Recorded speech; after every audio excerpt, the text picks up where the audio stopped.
What's good with YouTube? Y'all know Big Flocka with a convict's perspective, and I'm smashing, dashing, sliding on through with a little bit of energy. Please hit the like, subscribe, comment, do all those things to help support this channel, and hit that bell notification for future fire content. So, real quick, where does everything stand today as far as with the Norteños Sureños? Where do they plan going? What's going to happen with the current situation? Is this going to be an all-out, get-out situation? Or is everything going to get swept under the rug, diffused, and so forth? How are people going to feel about this? So, how do Northerners feel about this issue? How do Southerners feel about it? What is the overall, majority feeling about the stuff that's been going on the last 8 years after this incident? These are the questions that I have. And it's really hard to answer them. Now, a lot of people say this. Okay, it's all about the money. Okay, it's always been about the money. But technically, when certain issues get pushed to the front, right, there's certain things that give everybody guidance as far as what's acceptable and what's not. Okay, and one thing is in both groups' teachings and laws, the answer is right there. Okay, money should never ever come before any manpower, any gente, or any issues that are prevalent to the movement or to the O. And you could draw that from both their constitution and the Norteño bylaws. All you gotta do is look at bylaw number 4. It says it right there. Then within the constitution, it says it right there about not putting materialistic things, be they woman, money, and whatnot, before the organization. So, is that what is going on here? Has money been the ruler of all evil when it comes to this issue? Does that mean people are compromising their morals? Does that mean they're pushing issues to the side? Apparently, that's how it looks. And that's the rumblings that I've been hearing. Now, does that mean that people are not upset about it? There's a lot of people who are very upset about that. They're not upset that they're more upset that the South kind of broke that arrangement and that they took matters into their own hands, and that someone has to have basically repercussions for that act. But nobody has a voice enough in the system to really convey that and to push that issue, right? There's been no answers really given to manpower about it. So all anybody knows is that they're pretty much on a half 60, which means high alert, until all this fucking starts to fucking slowly, the tension gets to fucking be brought down. Now, the way in which everything's going to be handled or dealt with is going to say a lot about the future of the Norteño movement and about the future of the NF in the state. The NF in the state, like I said before, man, they have not done anything in accordance to any of their bylaws. They've fucking abandoned certain situations, and they fucking have led the gente astray. They're trash. Everything needs to be rebuilt. That's my personal opinion. Okay, if they're not in line with the feds, then they should get in line with the feds, because the things that they're doing, this is not the way. Now, what I mean by this could be the end, right? And pretty much destroy the northern movement, Norteño movement, to a point, man, that they may never have no getbacks from this, right? And the reason why I say that is this. Now, maybe this dude died, maybe he didn't. We don't know. No confirmation, right? But the fact that if an issue like this gets swept under the rug, the morale of every soldado that's on these yards that's a true believer is going to suffer. You're going to destroy everything that anybody ever believed in the people right here, right now, how this is dealt with. You never put money before that of the organization. You never sit there and sacrifice, years and years of sacrifice, and let someone be attacked and not respond. So I don't care how these eras have changed. There's certain things that are there that are going to affect the overall majority and pretty much push a lot of people out. I wouldn't be surprised in the next month you're going to see a lot of people pretty much drop out based upon this. Because there's dudes in there that have made sacrifices, right? Stabbing their own, killing their own. But yet they let their own get stabbed, and he may be dead or on the verge of dying. That just doesn't sit really right with me, man. And this has nothing to do with even, any north-south conflict, right? We know who made the call. The same ones that have been pushing issues the whole time on certain situations every time they don't like how an NF or Norteño acts, from knockers to Smiley to others, right? So I'm sitting back watching. I'm like, man, do people realize like what's going to happen here? That so many people are going to lose trust and faith. That this is basically fucking a warfare tactic as well. The non-response pretty much aligns everybody. Like, fuck, man, my own people won't even take care of me. How the fuck am I going to rock or ride with them? How are you going to rock or ride for anybody when you see someone get touched up and the response is fucking minimal? It's ridiculous. And I'm in no way anti-Sureño. I'm not anti-NF or anti-MA. But I tell you what I am anti. I'm anti-MA abuse, oppression, and tyranny. Being the superior fucking individuals that could dictate everybody's program. I'm totally against that. And I'm against the NF abuses, right? Oppression and tyranny. And as well as them selling out in the state. Because they kind of mirror each other now, okay? Those are the things that I stand against, and anybody that supports that or sympathizes with that, okay? And there's groups from down south that have been oppressed. Sureños who have been oppressed and pretty much, abused and fell victim to certain people because they held authority, and their home was get blasted because this dude was from this hood, but this metal fucking aligned with this dude over either money or favoritism. Shit happens down south just like up north, man. And there's no outlet for anybody to go, except for if they want to go SNYPC. And to a lot of individuals, that ego gets in the way. So what's the alternative here?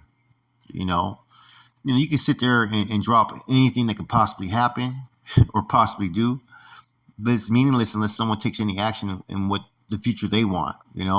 I think in general, most Norteños and Sureños, right, aren't really tripping off each other, right, like that. I think this act, though, right, what gets everybody taken aback is that it was made and another group touched one of their own. And that in any instance, I don't care if this is like today or 10, 20, 30 years ago, the same reaction is supposed to be set forth, period. Even those Sureños that did the pagada, right, they were only following orders. They're not even at fault. We already know who runs the show. So therefore, they're not even accountable in my eyes. Because you're going to always follow who your leadership is, who you fall under, the umbrella. You know what I'm saying? Which means you follow under their commands. And if your commands are doing things that are fucking treasonable or fucking questionable, it's like, fuck, what does a young Northerner Norteño do? What does a seasoned Northerner Norteño do? See, nobody wants to get caught up politically. A video the other day about what if the Norte branched off from the NF and just did their own fucking thing, right? Can you imagine if the Norteños and Sureños did the same fucking thing and said, you know what, man? We're tired of being used. We're tired of being abused. We're tired of watching our loved ones be the victims of dirty politics, and the vice versa with the fucking, Norteños. That's something that could actually fucking gain traction, man. Like I said, there'll never be no North or South unity as long as those titles exist, Norteño, Sureño. But you drop the titles and you come together towards a common enemy, a common threat, and the real fucking oppressors of the people, hey, anything can happen. But see, if you notice in the last like 30, 40 years, there's been no true leaders that really came out from these groups. Strong, impactful leaders, ones that can move the crowd, ones that can make things happen that are different than what you see now. Because every other leader beforehand has always done things with a self-serving purpose to benefit themselves. For all we know, this could have been a fucking plan orchestrated hit by the NF and MA, because you know what? As relationships start to build between North and South, right? What happens? You start to question things from leadership, man. I wouldn't be surprised if this hit was just fucking something that was fucking created to get them fucking at each other's throats a little bit, to break up the fucking respect and stuff that was shown amongst the Norteños and Sureños. Like I said, most Norteños and Sureños don't fucking dive into the bullshit politics. There's going to be good Norteños and bad Norteños. There's going to be good Sureños and bad Sureños. We all understand that. But I think individuals have a good sense of direction and a good way of thinking. Now, no one can understand how this happened or how it was even be brought about. I'm like, fuck, dude. I'm thinking like, man, maybe they fucking wanted this to happen. And maybe they picked the black Norteño because, Southerners traditionally don't get along with blacks, and Maybe it was easy for them just to throw out there and make it into like a racial issue a little bit and kind of stir the pot, man. I don't know. Because what's been going on in the last 2-3 weeks, I have a hard time making any sense of it, you know? Mostly NF and NF, right? They have their entourage, their detail, right? And those are all dudes that are striving, right? But you got the rest of the dudes that are just trying to program. And if they're programming having unity and respect towards each other, that's a threat to both these organizations, right? Because at any time, these two groups could click up and say, fuck these dudes. They don't run us, you know? Because what's happened instantly? Instantly, there's now been tension.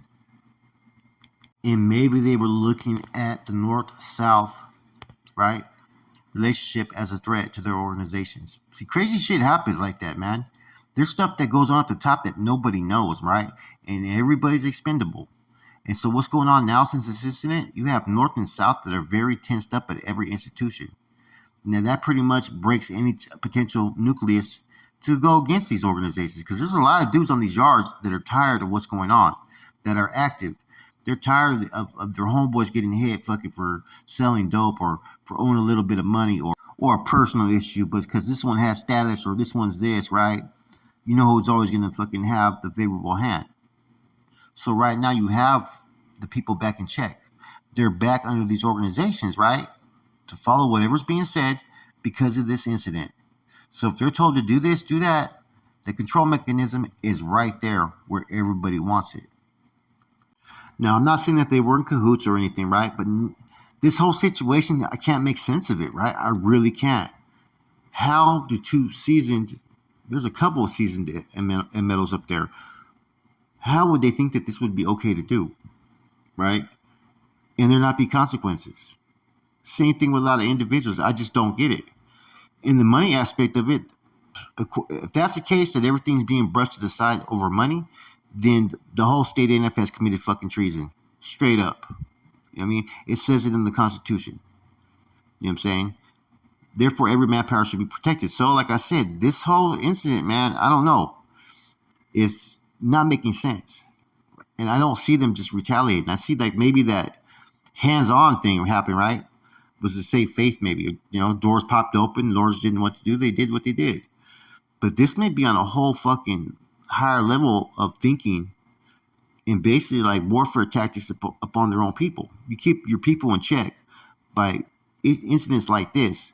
Therefore, nobody wants to branch away and try to create any other situation or try to fucking stand forth, because if the North Daniels and Sudanos, if at any moment the majority of these groups decide to say fuck their organizations they fall under and say we're tired of this and we're going to fight back against fucking, oppressive authorities, they're in trouble.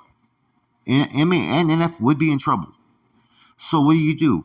You got to sit there and create scenarios that pretty much fucking puts people in their place, makes them feel inferior, or makes them feel that they have to follow the fucking lead of their fucking leaders. This is all art of war. You know what I'm saying? So don't be surprised that maybe this incident was encouraged by the NF as well. That's a bold statement that I'm making, but tell me what else would make sense. There's things that people do. There's a cause and effect in it. So when you take certain stances on certain things, and it may not be popular, right? You have to figure out a whole different way, a whole different line to push to get that going. And right now, like I said, the morale of these North Daniels is going to be fucking on a low, low level. They're not going to be feeling this. But there's nobody really that's going to take a stance against it. If so, hey, power to those that decide to fucking honor what Skip had to say from the get-go, right? But a lot of people ain't going to do it. They're not. But I'm telling you right now, until we hear why this dude was hit and why did they elect to hit him instead of going through the proper procedures, even if they did, they acted real hasty in how they went about it. Why did the leader there for the North Daniels not feel that dude had to go or be removed? That's what I want to know. Why was his decision, if the inmate got at him, right, why was his decision to ignore it? Because if that happened, you just put your own fucking manpower in fucking danger. You know what I'm saying? There's a lot of questions that need to be answered, because looking at it, it makes no fucking sense to me. Now, if they would have waged that all-out war instantly or within like the next day or two, then it would make sense to me. But I've never seen a group feel so confident in just doing what they did since the end of all hostilities has been created. Back in the days, they would try to push that line. And that was the thing that we fought against. We fought against anybody trying to oppress us or tell us what we could and couldn't do. That was the whole selling point to fucking recruit people. This is what we stand for. We're about justice. We're about being treated equal. Well, there ain't no equality when this matter happening, right? And if you did that, shit's going to hit the fan. And it doesn't mean that there's going to be riots or anything. It's going to be a lot of people are going to be fucking speaking out. And how that's dealt with is going to be another matter. So like I said, there's probably more to this whole situation because I can't figure out why they did what they did, unless it was to bring dissension and, force these individuals to fall back in line under their respected leadership, because people get too comfortable. They start to, joke around. They start to speak on stuff. And, I guarantee you there was a lot of good relationships that were established between Norteños and Sureños on these yards. And see, they probably fear that if something was to go wrong, both could fucking turn on the MANF at any time and take over these yards. That's 100% facts, man. So think about it. That's it, your boy Flacco. I'm gone.